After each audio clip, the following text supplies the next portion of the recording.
a professional comedian, right? So if something goes wrong, like, jokes don't always work. So if a joke doesn't work, you just keep throwing stuff out there until you find something that sticks, right? It's basically the same thing that the Treasury Department has been doing for the last year and a half. So here's the economics recipe for scrambled eggs. Find a large pan with a convex hull. There are probably about 6 people in the world who get that joke. I'm happy to see that all of them are here tonight. Put the pan on the stove and add 2 tablespoons of olive oil. If you're a Keynesian, stimulate the pan over medium heat. If you're not a Keynesian, don't stimulate the pan, just wait until the oil is hot but not smoking. It may take a while.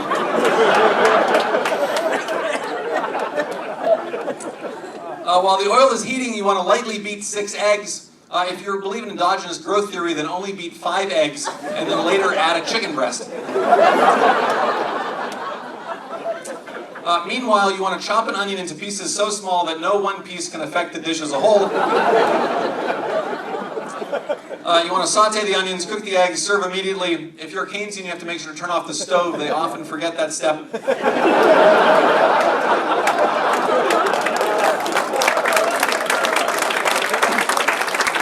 And finally, you want to add salt until the marginal benefit equals the market price.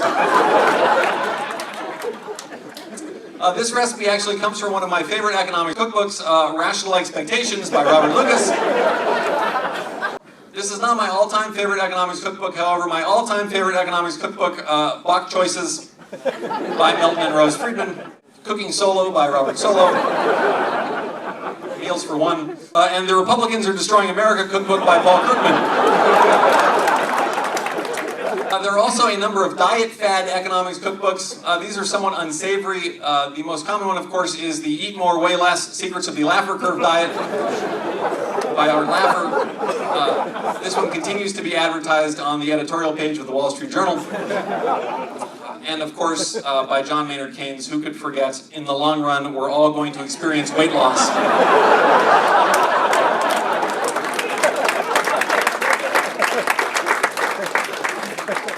Alright, so what to expect when you're expecting the Nobel Prize. So here's what you can expect when you're expecting the Nobel Prize. First, you should expect an early morning phone call from a long-dead economist. So they have transcripts of interviews with the Nobel Prize winners on the morning that they won the Nobel Prize. So this is a transcript of an interview of Edmund Phelps in 2006 by the editor-in-chief of NobelPrize.org, whose name just happens to be, well, you'll see in a moment. So here's the phone call. Hello, may I speak to Professor Phelps, please? Who's calling? I'm calling from the Nobel Foundation, and my name is Adam Smith.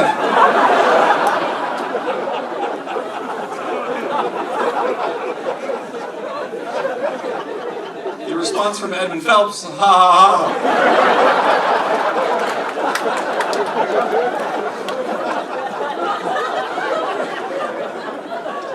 To which Adam Smith responds, I know it could be a hoax call with a name like that. It's a terrible burden I carry.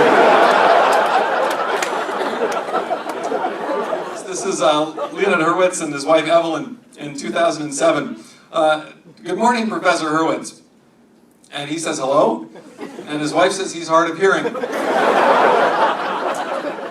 Adam Smith says, oh, I'm sorry, I'll speak louder. Can you hear me now? And she says, yes.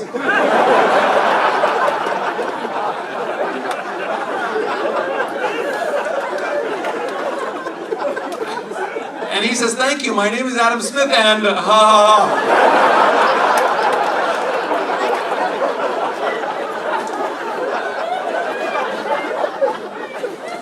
We have a whole series of jokes through the cartoon book about congratulations, you win the Nobel Prize, and I wanted to share a couple of those with you. Ronald Coase, if there's nothing to stop people from trading, nothing will stop people from trading. Gary Becker, sometimes crime does pay. John Nash, I figured out the optimal strategy for rock, paper, scissors. James Tobin, this is actually based on a true story that when he went to give the Nobel Prize, his Nobel Prize speech, the reporters at the press conference afterwards said, you know, tell us about portfolio selection theory, and he started telling them about equations and variables, and they were like, no, no, no, make it simple. And he said, well, it's kind of like don't put all your eggs in one basket. And then the next day, headlines around the world said, economist wins Nobel Prize for don't put all your eggs in one basket. And here's Joseph Stiglitz. Sometimes the invisible hand is invisible because it's not there. Classic Stiglitz line. Daniel Kahneman, human beings are not always rational. George Akerlof, buying an individual health insurance policy can be a real pain in the neck. I flew out here from San Francisco along with my father and my godmother Betty. And George Akerlof was on my plane, which was, I was too embarrassed to introduce myself, but he was right there. I was like, oh my God, it's George Akerlof. And of course there were a ton of other economists who were on the plane. And when I got off the plane, I told my godmother this. I said, Betty, there were a lot of economists on the plane, and she said, yeah, I figured as much. And I said, how did you know that there were so many economists on the plane? And she said, well, they all seemed like they were kind of mixed up.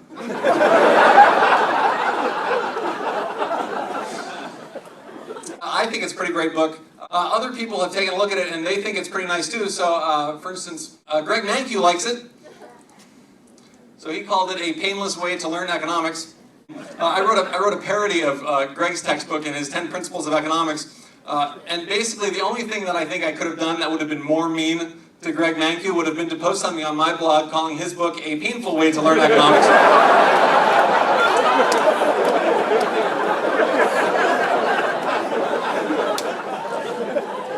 So the fact that he called my book A Painless Way to Learn Economics is actually extremely generous of him.